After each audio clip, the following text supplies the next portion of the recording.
আপনি বলেন এই বাজারটাকে এই সিস্টেমটাকে ঠিক হলো? উনি ম্যাজিস্ট্রেট, উনার কথা থাকবে, উনি এটাই রাইট বলতেছে।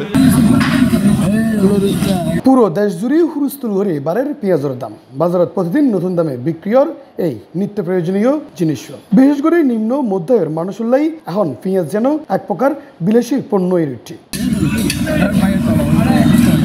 এমন পরিস্থিতিতে পেঁয়াজের বাজারত স্থিতিশীলতা ফিরে আনতে অভিযান পরিচালনা করেছে জাতীয় ভোক্তাধিকার সংরক্ষণ অধিদপ্তর। আমরা যাই নাই ওখানে, যাই নাই আমরা কখনো। আপনি বলেন আমরা কখনো যাই নাই ওখানে। নভেম্বর 10 তারিখ সোমবার চট্টগ্রামের হাতুনগঞ্জের পেঁয়াজের পাইকারি বাজারত এই অভিযান পরিচালনা করে ভোক্তাধিকার সংরক্ষণ অধিদপ্তরের উপপরিচালক মোহাম্মদ ফয়জুল্লাহ। এই সময় পেঁয়াজের বাজারত পেঁয়াজের দাম অস্বাভাবিকভাবে বৃদ্ধি পাওয়ার হারণ বাইরের চেষ্টা করে, পাশাপাশি পাইকারের নথিপত্র যাচাই করা হয়। আমরা এর আগে আর কোথাও দেখি মাল বিক্রি না করে পরবর্তী চালানে তারা আমাদেরকে মাল দিচ্ছে না, যেমন এরকম অনেক পার্টি আমাকে মাল দিচ্ছে না, বিদায় আমার ঘরটা খালি। এখন ব্যাপারী রেট দিছে 5 টাকা হইতে পারে, 100 টাকা হইতে পারে, 120 টাকা হইতে পারে, অন্য অন্য করে দেখতেছে 115 টাকা 20 টাকা। তো এরা ইন্ডিয়ান না দেওয়ার কারণে এরা বাড়াই দিছে দেশি ব্যাপারীরা।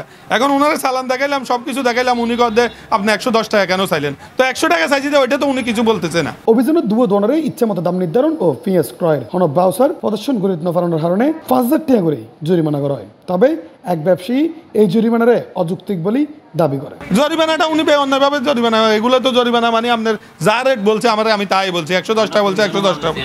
আমরা কমিশন এজেন্ট, কমিশনে মাল চেষ্টা পাইছি। অন্যদিকে উপপরিচালক মোহাম্মদ ফয়জুল্লাহ হয় পেঁয়াজের বাজারের অস্থিরতা রোধে নিয়মিত তদারকি চলিব। কেউ ইচ্ছা মতো দাম নির্ধারণ করলে তার বিরুদ্ধেও নেওয়া হইব ব্যবস্থা। তাদের মূল্য তালিকায় একটু বর্ধিত মূল্য তারা লিখে রেখেছে, আমরা সেটা দেখেছি। আমরা বলার পরে এই মূল্যটা কমিয়ে দিচ্ছে।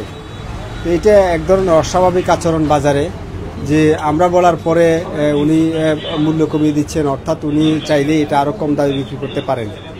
তো এটা হওয়া উচিত ছিল না। আর তাছাড়া ওনাদের ক্রয় ভাউচার কিন্তু নাই। ওনারা হচ্ছে যে ব্যাপারীর পণ্য বিক্রি করেন, সেই ব্যাপারীরও ক্রয় ভাউচার নেই এবং সেই ব্যাপারীর অ্যাড্রেসও তারা কোথাও দিতে পারেননি। খাতুনগঞ্জ দেশের অন্যতম বৃহৎ পেঁয়াজের সরবরাহ কেন্দ্র। এখানকার দামের উঠানামা সারা দেশের বাজারত প্রভাব ফেলে। তাই ভোক্তাধিকারের এই অভিযান বোধকে ইতিবাচকভাবে সার। ইফতেখার নতিশন, C+ চট্টগ্রাম।